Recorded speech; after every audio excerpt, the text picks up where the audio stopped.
everyone! Welcome back again to my YouTube channel, and for today's vlog, for those na active sa TikTok, nako, may magandang balita ako sa inyo guys. Wow. Alam nyo ba guys, si TikTok ay meron ng TikTok Pay Later na meron siyang credit limit na up to 50,000 pesos. Wow. And ang repayment period dito guys is umaabot ng 12 installment. Yes po, installment tong si TikTok Pay Later ha. And legit siya guys ha. Biruin mo, nag-apply lang ako ngayon. Approve na agad ako ng credit limit na 5,000 pesos. And para sa mga hindi pa dyan nakakaalam, nako, panuorin mo tong vlog natin kasi dito sasabihin ko sa inyo kung paano mag-apply, kung saan siya makikita sa TikTok app, at ano-ano yung mga requirements para magkaroon nito if ever nawala ka pa nito sa iyong TikTok account. Yan, bago tayo mag-start guys, sa mga gusto dyan sumali sa akin pa GCash giveaway, weekly po yun. And tuwing Monday po yung aking announcement. So congratulations po sa mga nanalo last week. Sa mga hindi pa dyan nagkiklaim, na ko, panuorin nyo na po yung vlog ko nung Monday para maklaim nyo na if ever na kayo man yung nanalo. And for those na hindi pa dyan nakasubscribe, na ko, i-click mo na yung subscribe button. I-like itong video na to at mag-iwan ka ng comment dyan sa comment section para makasali ka sa next GCash giveaway ko. And every last Monday of the month po, merong isang mananalo ng aking pa-cellphone giveaway. So yan, tuloy na tayo dito sa ating pag-uusapan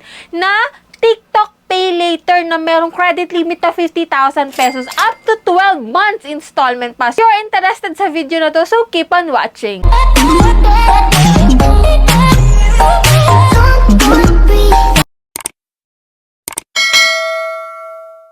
Disclaimer, no, hindi po tayo agent or promoter ng kahit anong loan application. Dito guys, nagsishare lamang po tayo ng experience natin sa paggamit sa mga loan application na yon, sa pag-utang, and lalong-lalo na nagsishare tayo dito guys kung magkano ba talaga yung totoong ipapautang sa atin ng mga loan application na yon. Pero this time, ang topic natin is about kay TikTok Pay Later na meron nga siyang 50,000 credit limit. Honestly guys, ngayon ko lang siya napansin. Matagal na pala tong TikTok Pay Later, and dito nga guys, if ever na kayo ay active sa TikTok at hindi nyo pa rin napapansin itong TikTok Pay Later, sayang naman guys, na opportunity rin naman to. So dito guys, kay TikTok Pay Later, siya po ay payment method that gives you flexibility to pay for your purchases over time. So dito guys, no down payment within 45 days, Wow. up to 12 installment, fast approval, and get verified online in just 3 minutes. So, totoo to guys, kasi ako, ka-apply ko lang kanina and approved na agad yung aking credit limit. So, dito guys, papakita ko sa inyo kung saan makikita sa TikTok app itong si TikTok Pay Later. Dito guys, para ma-activate mo itong si TikTok Pay Later, dalawang step lang po yung kailangan mo. Una po is verify your phone number.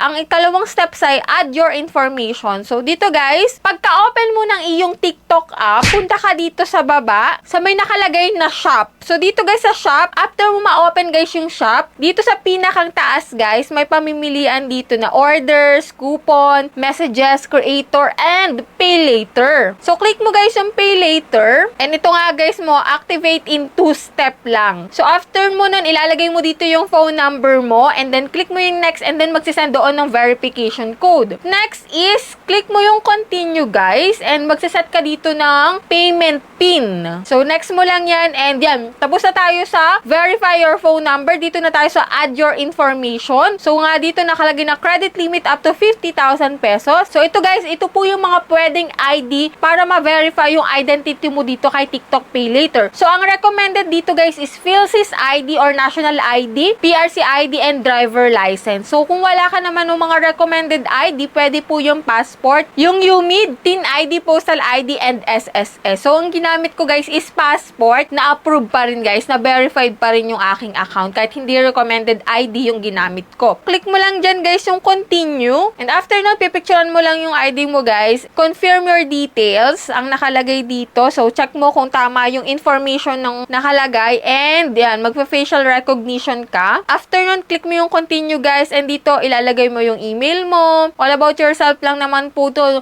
And, maglalagay ka dito ng one emergency contact number. Yan. So, isa lang naman ang ilalagay mo dito, no? And after nun, click mo yung continue, and mag-aantay tayo, guys. Sabi dito nakalagay na, we'll send a message to your inbox once we've confirmed the result of your credit reviews. After ng ilang minutes, guys, ayan, nakita nyo naman na meron na ako dito, guys, na credit limit na 5,000 pesos. Sabi dito, you're ready to shop with TikTok Pay Later. So, shop now with 5,000 credit and pay later on the 16th of each month. Halimbawa, ngayon ka nag-apply. Ngayon po ay July 20. So, kada 16 ng each month, dun po ako magbabayad. So, click lang natin yan. And dito nga guys, no? Yan, 5,000 yung aking credit limit. Paano mapataas yung credit limit mo dito guys? Sabi, use pay later often. Unlock higher credit limits as you make the most of this payment method. Make repayments on time para maiwasan natin na ma-restrict yung ating account dito kay pay later. Huwag po tayong magpa-overdue at magbayad tayo on time. So, sayang naman guys kung hindi mo aalagaan itong TikTok pay later mo